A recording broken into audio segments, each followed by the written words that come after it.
La parole est maintenant à notre président Pedro Sánchez.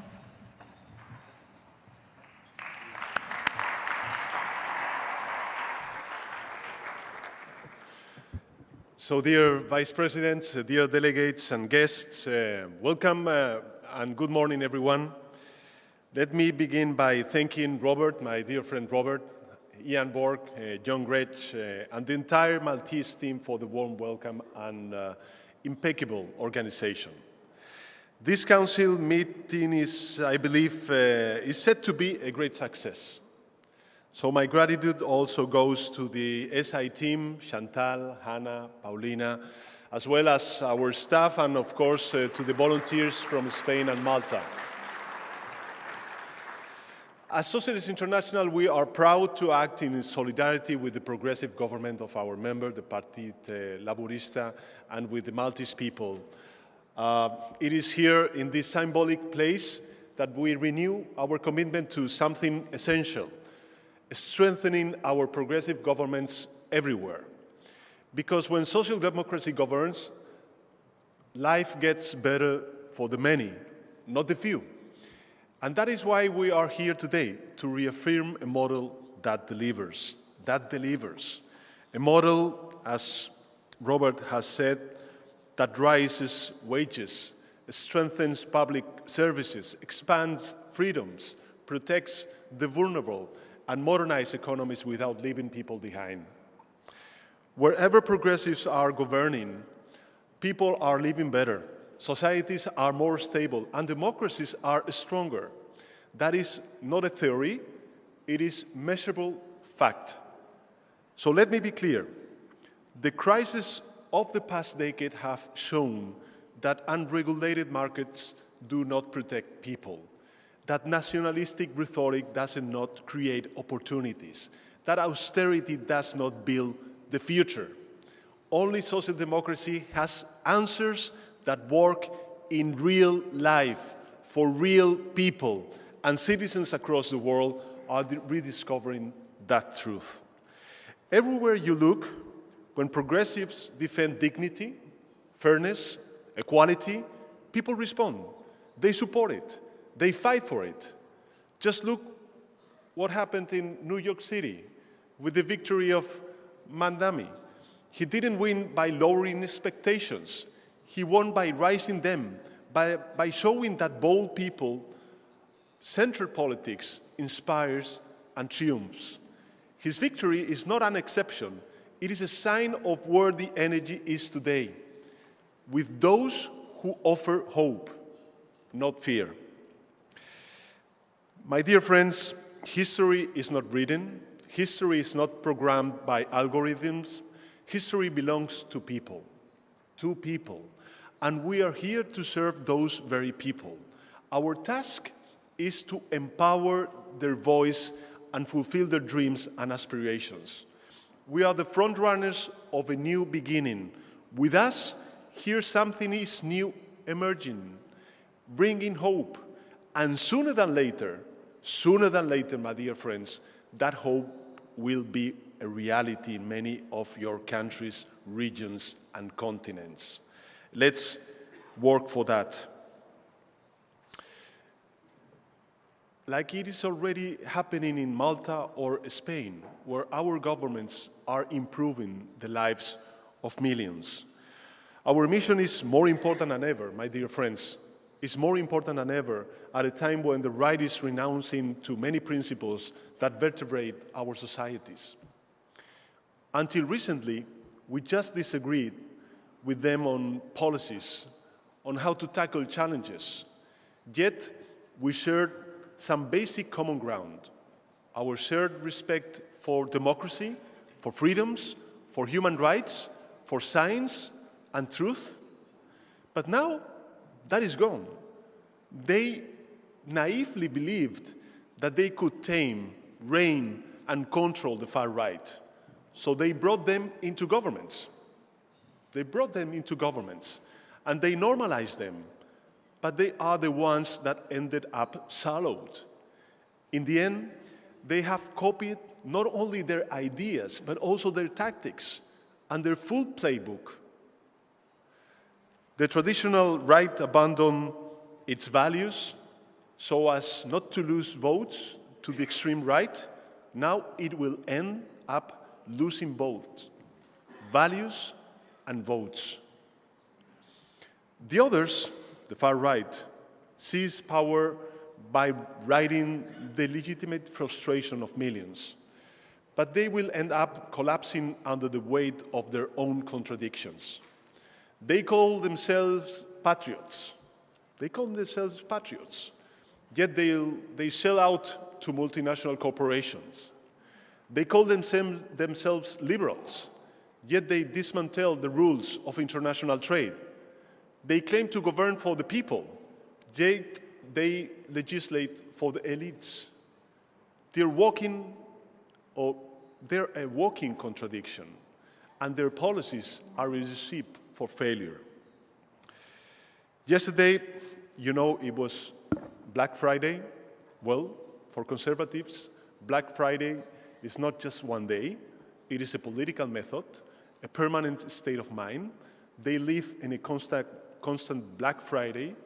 They liquidate principles, they discount convictions, and they put democracy up for sale just to cling to power.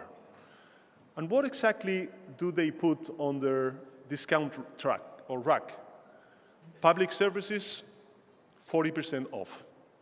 Women's rights, clearance sale. Social progress, drastically reduced.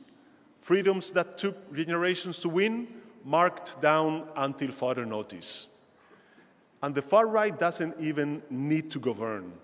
They can simply sit back and watch as mainstream conservatism sells its own soul piece by piece.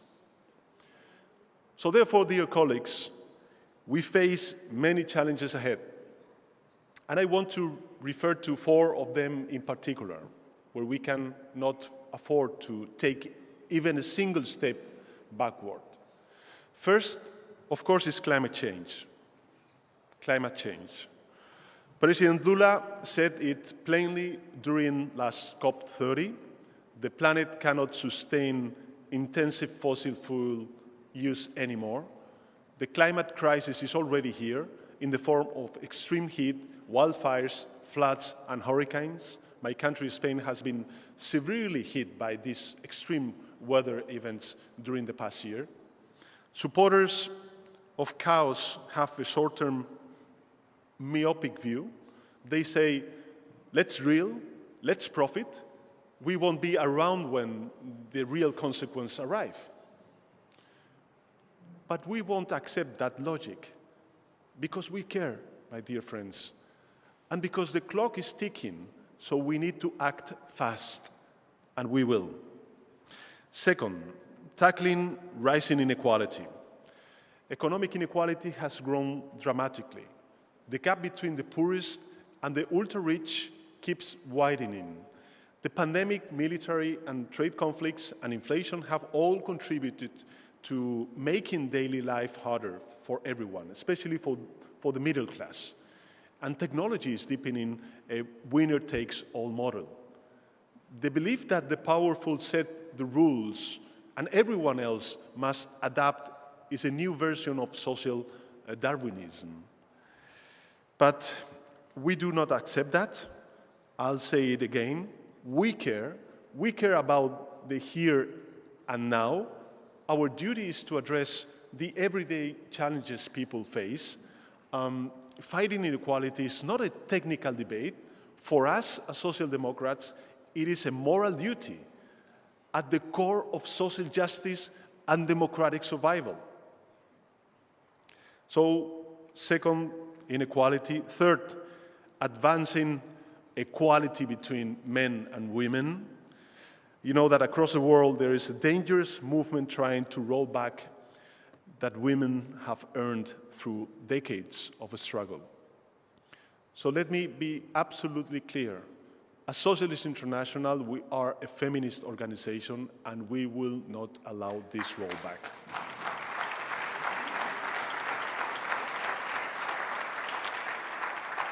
And fourth, a final challenge, upholding peace. Upholding peace. Conflicts are at the highest level since World War II. And they are joined by a new set of challenges: hybrid threats, cyber attacks, the weaponization of AI, you name them. Against them, I believe our response must always be rooted in dialogue and diplomacy.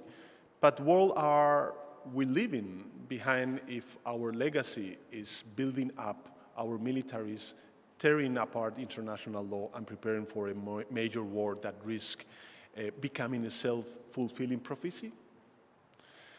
To this dystopic future, I say no, not to war, and a big yes to peace, international understanding, international law, and multilateral cooperation. Everywhere, with the same values and principles, with the same consistency and moral integrity.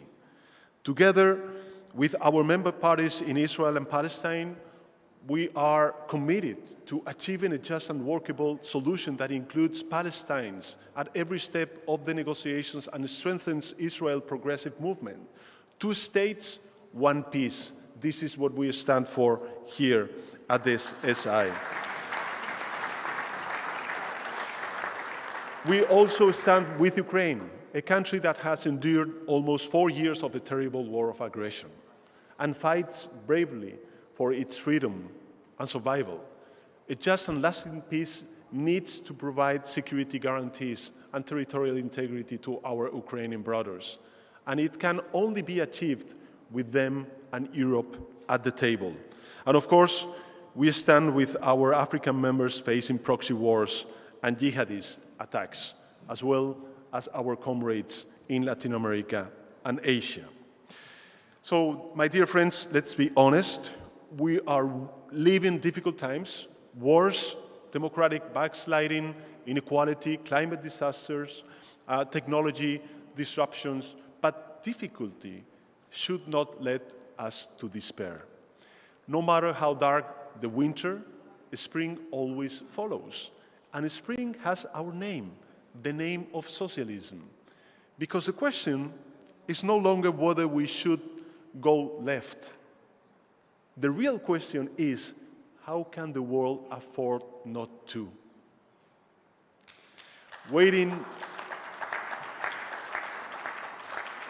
So wanting decent wages is not radical. Cutting them is radical. Ensuring everyone has a home is not extremism. Allowing homelessness in cities filled with empty apartments is radical. Protecting rights is not going too far. Trying to take those rights away is what goes too far. The left is not the fringe. The left is the compass. We are the compass. We are the only compass still pointing to a north of dignity, equality, and justice. But to defend our values on a global scale, we must strengthen our international, let's say, cooperation. And that's what we are doing here. We are modernizing, growing, changing the political culture of the Socialist International. We are building networks, regional, local, sectoral networks. We created the Global Progressive Foundation to connect with civil society, academia, intellectuals, and social partners. A few weeks ago in Madrid, we held a workshop on communication and strategy. Here in Malta, our Mediterranean Committee held its first in-person meeting with a powerful workshop on migration. And in 2026, we will further mobilize the progressive family, bringing its different members closer and more united. That is my firm commitment and pledge to you, because together we win. We win not only elections, but also the future we want for our children and grandchildren. Before I finish, my dear friends, I want to send 2 warm messages of support. To our friends of the CHP in Turkey, congratulations on tomorrow's Congress. We wish you a hopeful and successful gathering. And to our comrades in Chile, who soon face elections, you are not alone. Across continents, your progressive family is with you. Cheering for you, believing in you, and trusting that your message will prevail. So thank you, and let's have a great council.